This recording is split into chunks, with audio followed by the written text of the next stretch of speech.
Right, so we continue with the third video, trying to explain why people get so worked up over things going on in Israel, bringing up a few more uh, items that contribute to why the emotions get so raw over there. And I'm definitely going to have one more video after this. So let's talk about some of the other elements involved here. One aspect why feelings run strong in this also has some very deep roots back into anti-Semitism. I don't want to belabor this point because the history of anti-Semitism is easily its own video or two or three, but you have a general basis of the idea that the mid first millennium Christianity operated under the idea that Jews had murdered Jesus. It was Christian doctrine that Jews had committed deicide and as a group shared collective responsibility for that. Other issues were that Jewish people, almost wherever they were at, tend to group together for protection, and as they grouped together, they prospered. This allowed for the idea of the othering effect. It became easy to single them out for being different, for dressing different, having different traditions, not participating in the same things the rest of the people were doing. And ultimately, due to some early Christian interpretations of what usury meant in terms of the Bible, Jews ended up being leaders in Europe in the European financial system, which created an atmosphere of anger and envy, and also created the fertile grounds for conspiracy theories to abound. And although it's likely that few anti Semitic people believe all these things today, some still do. And a lot of the anti-Semitism that's there is something that's been passed along the generations.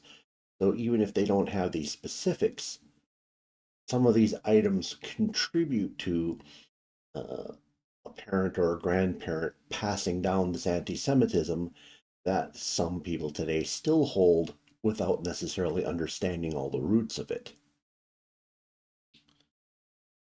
Uh, People who are truly anti-Semitic, rather than just it being used as an epithet to insult people, uh, probably don't like to see Jews or Israel succeed. And the flip side of this is that all Jewish people see anti-Semitism, no matter how mild, as an existential threat, which in some ways is an overreaction, but somewhat understandable at the same time. Another factor that gets people worked up and engaged in the situation is Zionist Christians. And essentially, a Zionist is anyone who favors the existence of a Jewish state of Israel. Zionist thought in Christianity was originally uh, with the early parts of the Christian church, and it was near universal. As the church aged and got further and further beyond the first century AD, Zionism became a fringe idea. After that, overwhelmingly, Christianity viewed the use of the term Israel in the Bible to mean the church itself and not the physical location of the state that used to exist there. In the early 1800s, some Christian groups re embraced Zionism. This Zionism would contribute to Britain deciding to help Jewish settlers go to Ottoman and Palestine. In the modern age, not all Christians are Zionist. In fact, less than half of Christians are Zionists. Christian Zionist thought views that the book of Revelation depicts almost entirely future events, and that the use of the word Israel does not mean the metaphorical Christian church, but in fact means a political Jewish state in reality. According to those interpretations, the existence of Israel is absolutely critical to Christianity's eschatology being allowed to play out. So for a Christian Zionist who is a true believer, the existence of Israel is beyond just a matter of life and death. It's a matter into how eternity itself plays out. The globe to this religious view is the concept of Judeo Christian philosophies or traditions. Before 1800, it would be highly unlikely to hear the term Judeo Christian even being used. The split between Jews and Christians was pretty severe throughout the world outside the United States. The United States formed with a much greater tolerance of Jews than in the rest of Europe. For example, uh, Jews were not emancipated in Great Britain until the mid 1800s. As dispensationalism would become more prevalent and influential, many Christians and adherents to Western culture would warm to the idea that there was a shared heritage between Jews and Christians. The concept of Judeo Christian tenets being a thing would become very powerful in the aftermath of the German social ethnic cleansing during World War II. The history of US Israeli relations play an additional import to understanding why people are invested in Israel. The foreign policy establishment that FDR spent over a decade creating was anti colonial in nature. The US initially had very little in the way of interests in terms of what was going to happen at the end of the UN Palestinian Mandate. However, some rogue elements within the OSS, the predecessor to the CIA, did help provide arms to the Jewish Palestinians. This aid was not official. In 1948, when Israel declared independence, the near entirety of the U.S. foreign policy establishment was against the United States being involved in any way and against recognizing the new country of Israel for fear of alienating all the other countries of the Middle East. Harry Truman, the US president, who probably mastered short term thinking better than any other leader, was a man who truly had a grasp of the little picture. Against all advice, he decided to recognize Israel as a brief campaign stunt to try to push himself over the top in a heavily contested election, attempting to gain the US Jewish vote. The US immediately reverted back to a hands off policy in terms of Israel. In the early 50s, when Egypt attempted to nationalize the Suez Canal, Britain, France, and Israel were on the verge of seizing the Suez Canal to keep it open. The United States, under Eisenhower, shut this operation down. In the aftermath, Arab states came to the conclusion that the United States had sided with them and approached the US to provide weapons. The US rebuffed these approaches.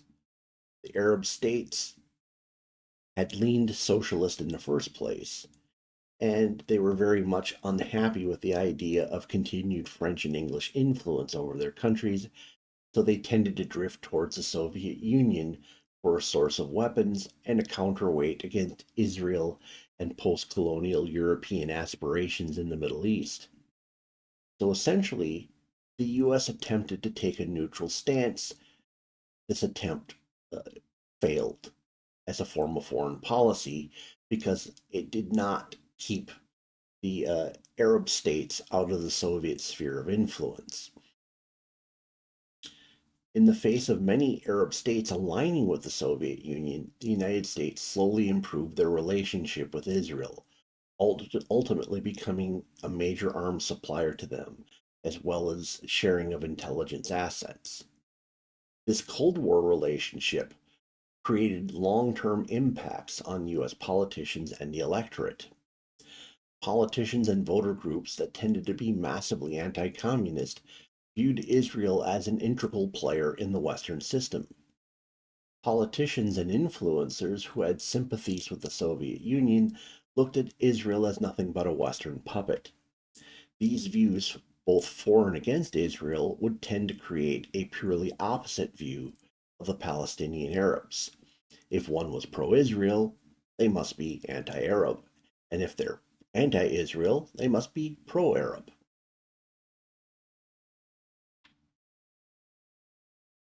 A secondary element is the nature of the underdog to Americans. Americans love a plucky underdog. And in 1948, Israel clearly was the underdog. By 1967, they definitely weren't the underdog. And in 1973, they had a brief appearance of being the underdog, merely being caught by surprise. However, at that time, the establishment and mainstream view was that Israel was a critical ally. So, therefore, even when they weren't that much of an underdog, they were continued to be marketed as such for American viewing consumption.